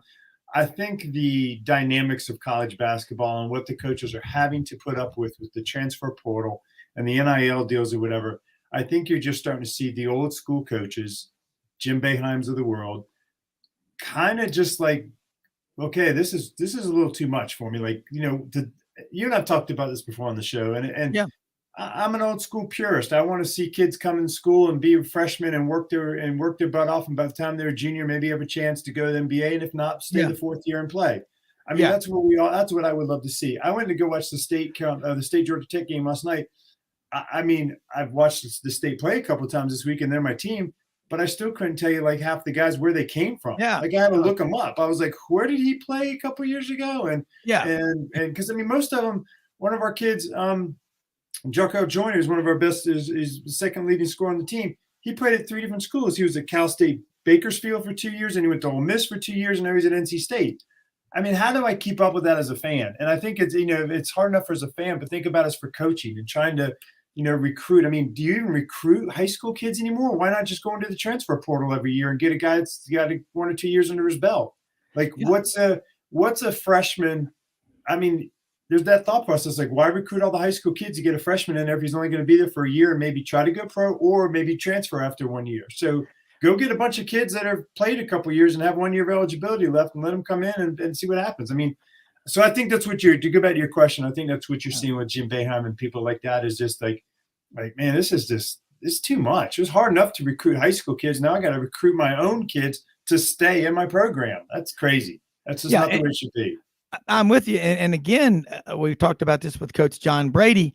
It's not old school. It's good core values of that hard work works. I mean, what are the stats on second marriages? I mean, what are the stats on third marriages? I mean, the more you do it, the stats are, it's diminishing returns. You transfer that first time. I get it, but look, man, you know, I have a learning disability. And I was laughed at by my guidance counselor in high school when I said I was going to Auburn. He laughed at me. I looked at him and he said, "That's not funny." And I said, "No, you just motivated me even more. I'll prove you wrong." I did. I told him that. Yeah. He goes, "Go do it." I said, "I will." And I got in and I graduated from Auburn. And when I did, I told the people there, "I will help you raise millions of dollars in fundraising and do anything you want." They didn't give me anything. They just gave me a plan. And I worked through it and I fought through it. And, you know, it's frustrating. You know, my mom said, you know, you got a high IQ. You just got to believe in yourself. And that's what we're supposed to teach people. Talk to Tommy Tuberville, who's now a senator. I mean, he gets so frustrated. He said, what are we doing? What do we get into coaching for? What do we get into teaching for? You know, a teacher, you don't get a bonus if you fail 70% of your students. Right. A good teacher in college, you work with them and you get everything you can out of them. I mean, you know, best lesson I ever learned at Auburn. My mom, one time I was going up on the 8th floor to my professor and she said, "Don't take the elevator to the top." I said, "Why not?" She goes, "You can't punch a button in life and get to the top. Take the stairs up and down every time. It'll remind you of what it takes to get to the top." Yeah, valuable words, man. That and eating the custom country breakfast at Crystal, 3 eggs, sunny side up, toast, grits, hash browns with milk and orange juice before every test, and then walk the Haley Center concourse and breathe and count to 10. You got this, man. Yeah, I love it. But Tommy, but I agree with you, Rob. I think, like, you know, I mean, you're setting a precedent, right? You're setting these kids going, every time it gets tough, just go do something else. Every time it gets tough, go do something else. Don't have any accountability. Don't take any pride in yourself, and just say, hey, you know what? This isn't working out for me. I think I'm going to go try to transfer and do something else. I mean, hey, that's not life. Like, you can't get a job. If you get a job, a great job out of college, and you're like, oh, you know what? This is really hard. I actually got to work 40 hours a week. My buddy down the street's only working 30. I'm going to go find another job. It doesn't work that way. Like, you gotta pull up your bootstraps and buckle up and just work hard to get to where you want to be in life. And I think I agree. There's some kids should be allowed to transfer if they have certain situations, whether it be family life or whatever, like a sick mom that they need to get close to or whatever it might be. There should be a committee there that should say to evaluate every one of those individual cases and then move on from there. But if you commit to a school as a freshman out of high school, you are there. And if you want to transfer, you sit out a year like they used to do. There's got to be a penalty for it. I think it's ruining college sports. Me personally, I'll still watch, I'll still cheer, but I think it's ruining college sports. And what we all loved about those sports is watching those players like the Stetson Bennett's of the world or whatever, that work their way up and get there and get there and get there and get there and get there. And all of a sudden they are at the pinnacle. And that's what makes college sports great. And we're losing that. Yeah. What college is there for is to educate, not placate. We've got to stop coddling these little whiny, narcissistic brats. Okay. And I'm in wealth management, 32 years. I do this. I say this all the time, every day. Nobody that I know ever had a client over 1,000 meetings. Have they ever dumped $5 or $10 million into a 19, 20, 21-year-old kid's lap? They don't do it. First off, we tell them about age-banded and incentive-based trusts. Your problem with college today is people are demanding they get an A.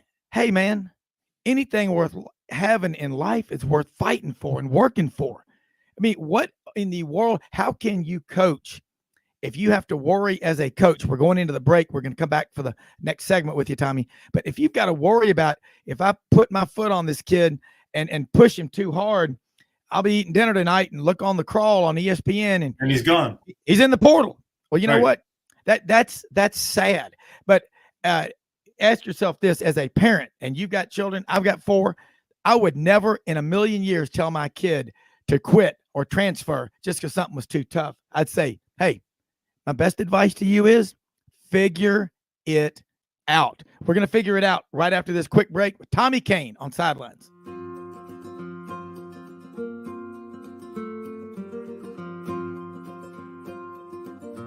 Hey everyone, my name is David Wisdom. And I'm Shelby McNeil, and we're attorneys with Haggard, Cleveland, Pierce, Thompson & Short, your local Auburn law firm. Established in 1959 right in the heart of Auburn, Haggard, Cleveland, Pierce, Thompson & Short has grown in response to our clients' legal needs. We're a full-service law firm focusing on the legal issues our clients face. We take pride in providing our clients with exceptional legal services, ongoing communication, and skilled representation. If you have any questions about our services, please give us a call or visit our website today.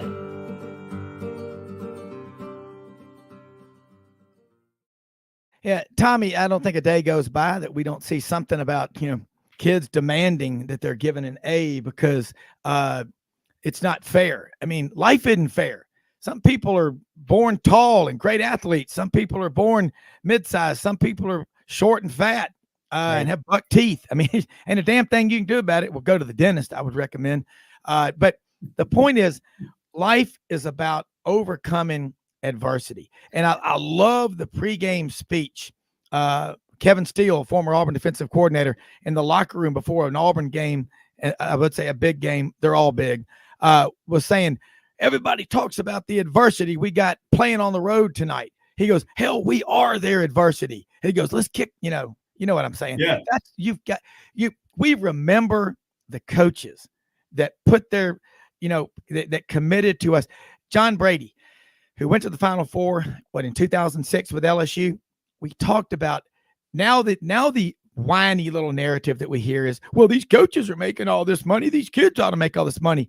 I said, Coach, whatever money you made at the peak of your career as a head basketball coach, you didn't make that kind of money when you started out. He just kind of laughed and said, my first 3 years as a high school basketball coach, I was paid $15,000 a year.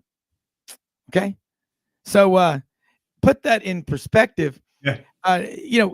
Cost of attendance. As a college athlete, what do you want for at Auburn or NC State? You need a tutor, you got the best. You need to take a lab at a certain time so you can be at practice, you get preferential treatment. Right. You have an injury, you have the best health care. Where we dropped the ball is we've got this whiny group of narcissistic attorneys that are portraying the student athletes as victims. I like what Wimp Sanderson, the king of the Plaid Palace, when asked how many of his players at Alabama graduated by some snarky, erudite, reporter. How many of your players have graduated here from Alabama, Coach? As many as wanted to. Tommy, you're a student athlete. Learning how to balance practice, game time, with your studies and everything like that, that taught you lessons for life, didn't it? And that's why you're successful in every damn thing you do. It ain't an accident, is it? I appreciate you saying that, Rob, but no, it's not an accident. But here's what I'm going to get back to you, and I'll get back to what you just asked me. But you mentioned something earlier about the parents and the parents, like our parents and your parents saying, you know what, figure it out, work on it, get whatever. Here's my take, and I could be wrong, but I think that these athletes are it comes down to the parents, right? The way they're raised, how they're brought up, and what the parents say to them or whatever. And, the best advice I ever was given that, as a parent is you can't always be there to bail your kids out. You have to let them fail occasionally. You have to let them see how it is to fail and understand the repercussions if they don't work hard and they do fail, right? So I think that these kids, and look, you and I are not saying it's all the college athletes across the board. There's a lot of kids out there that work their butts off every day. Oh, there are. Absolutely. And they're committed to the programs, they're committed to the school, and they're happy. And they literally, we're not blanketing every kid in the college sports, but we're talking about all the kids that, just jump from transfer portal every other day. Right. But to me, a lot of that has to be with the way they're brought up and the way they're raised, and the parents having to say, look, man, old school, like you committed, you made a commitment, you stick with it, you work your butt off, you stick with it. And it's up to you whether or not you succeed. It's not up to the coaches. It's not up to the school and the teachers to say, well, you're going to get a B just because you showed up to class. No, you got to work your butt off and get the B or get the A. It's all about a work ethic and having pride in everything that you do.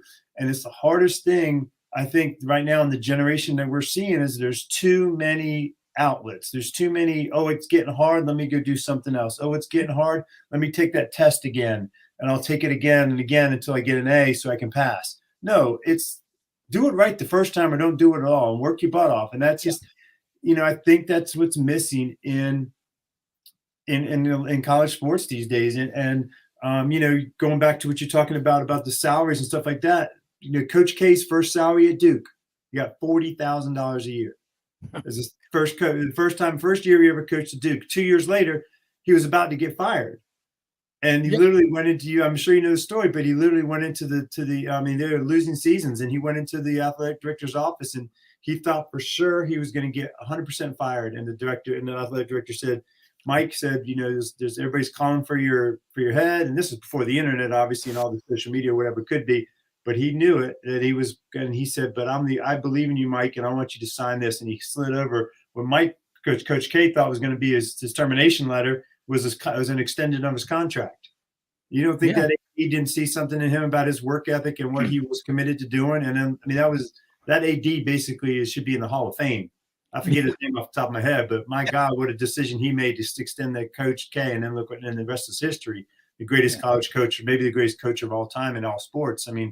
Arguably, but it just goes back to, work ethic, man. And that's instilled at a young age, and that's instilled by the parents and having responsibility. And it's just frustrating to watch. I still love college sports. Don't get me wrong. I'm still going to cheer for my teams, and I'm still going to have a great time, but I just wish it wasn't the way it is. Yeah. And again, you watch, the free market will fix this. I have talked to boosters that are major boosters at different universities. I talked to one, not too long ago. He's worth in excess of 500 big ones, and he's done. This guy's done with it. And I said, why? He said, because I worked my, off to get what I've got. And I worked my way through college, and I had to pay back my student loans, and I've got no time for these brats. And he's no longer giving to his university. He's more invested in just individual people. I talked to some others. I mean, because this is what I do for a living. I'm telling you, folks, wealthy people are very, very shrewd. They will complain about a $75 fee on a $10 million account. They look at that. There's only so many morons out there that will throw money at 17, 18-year-olds before they've done anything. I mean, in the commission sales business, hey, I'm going to go ahead and pay you before you sell that. It does not work that way. So college is supposed to be where we train people and prepare them for life. We're not doing that. But you know what? I love college sports. I love them more and more every day.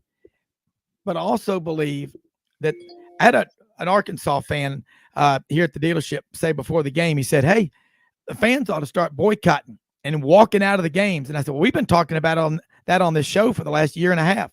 Who owns college sports? The fans. Everybody thinks the 17-year-olds do. They don't. Wait till you start seeing some empty stadiums. A boycott is called for. You think that won't get the attention of college administrators? You think that won't get – I'll tell you right now, my heroes are the guys that come out on senior day. You pick the sport, football, basketball, that have been there 4 or 5 years on the scout team, that have lettered, that are getting their degree, that love their mom and their dad and their grandparents and their family and their country, and they're great teammates, and they do a lot of good stuff for other people anonymously. Don't give me a bozo badge for opening the door for a lady. That's what you're supposed to do as a man. Okay? But those are my heroes. If I'm an accounting firm, and by the way, I just read where we're struggling in America to find enough people to go into accounting. Guess why? You won't believe the reason why. The hours are too long. The workload is too much. I mean, I'm telling you, people, this is a national security risk. I've got my niece's husband in Atlanta, in Brookhaven, not Atlanta, with KPMG. He has to fly to New York every Sunday night and work until he flies back Thursday night or Friday morning because he works with Goldman Sachs. I mean, it's a great, don't get me wrong, but he works like a dozen rented mules. My nephew up in, he's in Roanoke now, but he went to Virginia Tech. They all went to Virginia Tech. 4, masters in accounting, 4 years in public accounting. Now he's got his law degree from the University of Memphis. Work, hard work. I love that Auburn creed. I believe in hard work. I believe in the lessons that it teaches. And Tommy, I mean, how hard in your profession, video production company, doing commercials, you're a bit actor. You've been in a lot of movies, as the reporter asking the questions, whatever. They called you, didn't they? And just said, Tommy, we're going to pay you before you even do this because I like that shirt you're wearing. It works like that, doesn't it? Yeah, I wish it did, Rob. I wish it did.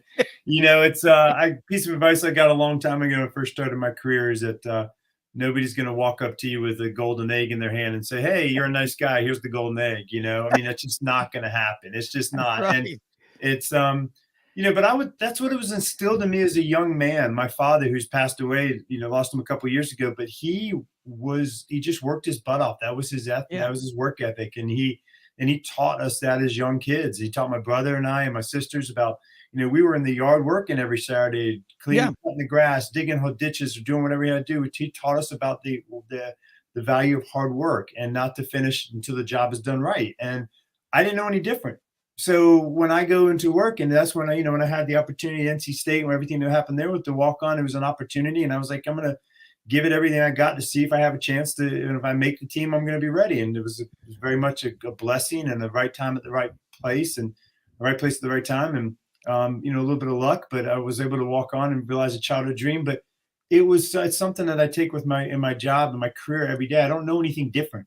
I know that if I'm going to work on a job, I'm going to do it and do it right until it's done and everybody's happy and I feel proud about myself. I'm not going to do it half-assed. I'm not going to I mean, and that's just the way I was raised. And again, this goes back to what I was saying. It's just got to be that those work ethics have to be instilled in children and kids at a young age. Like, don't go spend all your summers living at the beach with your kids and make them go on every camp or whatever. Spend summers with your kids outside saying, hey, we're going to plant this new garden. You're going to work and do it in the hot sun until we get it done. I mean, those are the things that I think that we need to, as parents and adults in this country, need to continue to instill in our children, because that's the only way to succeed in this life. You're not going to get handed that golden egg and say, here, Rob, you woke up this morning, so we're going to give you $1 million. Go get it. Yeah. Well, there's a camp right outside of Memphis. I'm not going to name it, but they have air conditioning in the cabins and TVs and stuff. I mean, that's a joke. I used to go to, knowing how I am now and having 4 kids, I used to go to scout camp over in Arkansas at Camp Cherokee for 2 weeks in the summer in those old canvas tents that smelled. The hotter it got, the worse they smelled. We had to cook all of our own meals, breakfast, lunch, and dinner every day. You wanted a snack or some candy, you had to walk to the canteen, okay? You had to figure it out. Then I would come home. We'd come home Friday afternoon, have Saturday off, and then Sunday morning, my parents would put Boyd Wade and Trip Monger and all of us on the plane in Memphis, from Memphis to Atlanta to Asheville, North Carolina, to the big gray bus would come meet us at the airport there in Asheville and take us to Brevard, North Carolina, to Camp Deerwood. And you talk about like a camp for the incorrigibles, man. We went to camp up there in the Blue Ridge Mountains, and within the first 3 hours of you being there, you had to do the swim test. And there was a lake. It was 57 degrees. It was full of rainbow trout. And every 3 seconds, Hank or Coach Rick Mays would go, let's go, go, go. He'd push you in. You had to swim from one side to the other. But aren't those your best memories as a kid? Oh, my God. And you got through, and you made it to the other side, because, I mean, I love swimming. I still swim every day of the week if I can. And I remember it, and I remember we didn't have cell phones. We didn't have phone booths in the cabins. Once a week on Sunday afternoon, you got to go make a phone call. Hi, Mom and Dad. I'm at Camp Deerwood, North Carolina. We're having a great time. I get 3 meals a day. I get 8 hours of rest. I get to participate in recreation. The coaches here love me and care about me. I'm having a great time. I love you. Goodbye. Click. Next. Kind of like in the Marine Corps when you get there to basic training. I'm at Paris Island, South Carolina. I'm being taken care of. I have all my needs taken care of. I'll be calling you in 13 weeks for graduation. Goodbye. Click. Next. Go. Greatest memories of, you cannot get any better. And you know what? If you had a problem with somebody, I caught a kid going through my locker one time, my Sergeant Rock comic books at the end of my bunk bed. And I went in there and said, what are you doing? And the guy pushed me. And our camp counselor, our cabin counselor saw me, Coach Patterson. He said, all right, you two boys, you're putting the gloves on. We're going down to the gym. And we boxed. And that led to me being 8-0 as the camp champion, as the boxer. But you figured it out, and you did things right. And if you acted up, you got punished. But I wouldn't swap that for anything. And I think we're doing a disservice to these kids today in college and anywhere by coddling to them. It's not going to work. And I'm like, we talk about ACC basketball, and you talk about Jay Wright's a young guy, Tommy. Coach K is only 75, but he's like a 40-year-old. Roy Williams. Do you think college basketball is better without them? Is it better to get rid of those guys and have NIL and the winatorium? I mean, the portal. Right. I mean, why would you first of all, college coaching is a hell of a profession. Let's go before the portal, before the NIL. Yeah, 2-minute warning. So just let you know. Okay. You got it. College coaching is a hell of a profession. There's only a head coach of any program, whether it's college or pro, whatever. What other job in America do you pick up the paper or look on the internet every day and the people are critiquing your job, right? The president of the United States and all the people and all the senators or whatever. But other than that, it's coaches. People aren't. You're not going to wake up tomorrow and Rob Browne's going to say there's going to be an article on ESPN about Rob Browne and the sidelines and how bad he messed up. It's not going to be it. So as a coach, you're constantly under the microscope. You're constantly getting scrutinized. And not only that, then you're kissing butt of a bunch of 16, 17-year-old kids trying to get them to come to high college to play for you, right? Yeah. And they're already prima donnas, most of them anyway, because they've been coddled to the AAU programs and all that stuff. Yeah. So don't get me started there. But then you come into college, and now you're dealing with NIL and the portal, and now you're having to kiss the butt and continue to recruit the kids already in your program. And it's just across the board, it's just not healthy for college sports. And I really think that we're going to pay for that within the next 5 or 10 years. We're going to pay for it. Yeah, let me say this. Kawhi Leonard, signed that $97 million contract, was living in an apartment out in San Diego when he signed a $97 million contract, driving an old Tahoe. That's the kind of guys I like. I don't know what it is, but he tried to be as normal as he could. And I bet he does a lot of good things for a lot of people. But you know what? I'll just say this. That 30 for 30 on ESPN about the 83 North Carolina State team, Thurl Bailey, Derek Wittenberg, Terry Gannon, all those guys in that restaurant. You're an NC State. I mean, I get chills thinking about it. I remember where I was, man, Sunday. I remember I was Monday at that national championship game when they beat Houston. You cannot have a dinner table conversation like that unless you've been through what those guys went through. That's why today we hang on every word those guys say. They are iconic treasures. We love them. And Tommy, tell people how they can follow you. Yeah, you can follow me on the Instagram at TommyKane_talent. And then you can follow my production company, is Pack 30 Productions. Check us out on the web. And that's what we do. And life is good, man. I appreciate you having me on, Rob. Hey, we're going to do it next week with Coach John Brady. We most often see the face of Christ in the least among us. We live in the greatest country in the history of the world, people. Go out and find excuses to win. We are out of here.